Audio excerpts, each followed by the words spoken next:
रशियाचे राष्ट्राध्यक्ष Vladimir Putin नेमकं भारताच्या दौऱ्यामधून गेल्या आठवड्यामधून रशियाला वापस गेले आणि भारतामध्ये त्यांचं जोरदार स्वागत झालं. त्यांच्या दौऱ्याची उत्सुकता भारतामध्ये होती, रशियामध्ये होती आणि जगभरामध्ये या दौऱ्याचं लक्ष भारताकडे होतं.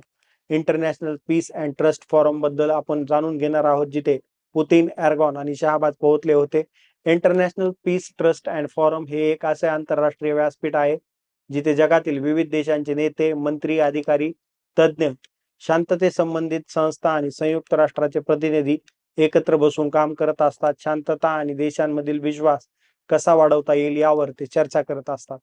देशांमधील तणाव कमी करणे, संवाद वाढवणे आणि लोकांमध्ये सलोखा निर्माण करणे याचा हा मुख्य उद्देश आहे. हे दरवर्षी आयोजित केले जात नाही, परंतु जेव्हा एखाद्या देशाद्वारे किंवा संयुक्त राष्ट्राद्वारे शांतता विश्वासावर विशेष भर दिला जातो तेव्हा हे फोरम आयोजित केले जाते. याचा उद्देश जगाला अधिक स्थिर, सुरक्षित आणि सहकार्यशील बनवणे हा आहे. पाकिस्तानी पंतप्रधान शहबाज शरीफ यांच्या रशियन राष्ट्राध्यक्ष व्लादिमीर पुतीन आणि तुर्कमेनिस्तानचे राष्ट्राध्यक्ष रेसेप तय्यप एर्गोन यांच्या बैठकीत जबरदस्तीने घुसण्याचा व्हिडिओ रशिया टुडेने सोशल मीडियावरून हटवलेला आहे. रशिया टुडेचं म्हणणं आहे की याचा गैरवापर देखील होऊ शकतो. हे प्रकरण तुर्कमेनिस्तानमधील आहे. इथे इंटरनॅशनल पीस अँड ट्रस्ट फोरमची बैठक सुरू होती. यावेळी पुतीन आणि शहाबाज यांच्यामध्ये भेट होणार असल्याच्या चर्चा होत्या, पण शहाबाज यांना 40 मिनिटे वाट पाहावी लागली आणि त्यानंतर पुतीन यांना ते भेटायला थेट गेले. पाकिस्तानी पंतप्रधान जबरदस्तीने मीटिंग हॉलमध्ये घुसतात. त्यांना कुठल्याही प्रकारचं तिथे आमंत्रण नव्हतं. तिथे पुतीन आणि एर्गोन यांच्यामध्ये चर्चा सुरू होती, परंतु 10 मिनिटांनी ते हॉलमधून बाहेर पडतात आणि थोड्या वेळाने पुतीन मीटिंग हॉलमधून बाहेर पडल्यानंतर पत्रकारांना पाहून डोळ्याने इशारा करतात. हा व्हिडिओ रशिया टुडेने 12 डिसेंबर रोजी संध्याकाळी 6 वाजता पोस्ट केला होता आणि त्यानंतर काही वेळाने म्हणजेच रात्री 1 वाजता तो व्हिडिओ काढून टाकण्यात आलेला आहे. पुतीन आणि शहाबाज यांची भेट अशाच विचित्र पद्धतीने चर्चेत राहते. या पद्धतीने चर्चेत राहण्याची ही पहिलीच वेळ नाहीये.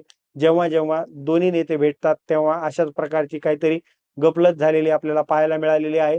यापूर्वी पुतीन आणि शहाबाज यांची चीनमध्ये एससीओ परिषदेदरम्यान बीजिंगमध्ये एक भेट झालेली होती. त्यावेळी पुतीन यांच्याशी बोलताना शरीफ यांना इयरफोन देखील व्यवस्थित लावता येत नव्हता. त्यानंतर पुतीन यांनी शरीफ यांना इयरफोन घालण्याची पद्धत समजून सांगितली, त्याचा प्रयत्न केला आणि त्यानंतर पुतीन हसताना दिसत होते.